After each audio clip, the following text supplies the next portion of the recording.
Cinematic. Pinakonsult namin yung Kanta namin.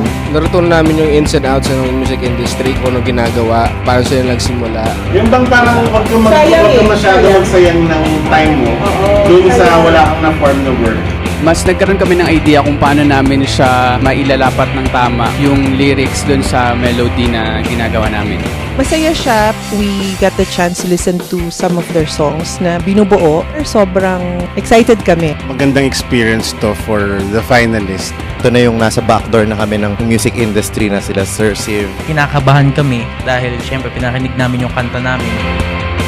Andito kami ngayon sa JB Music Store at magre-rehearse kami ng Greenwich Anthem.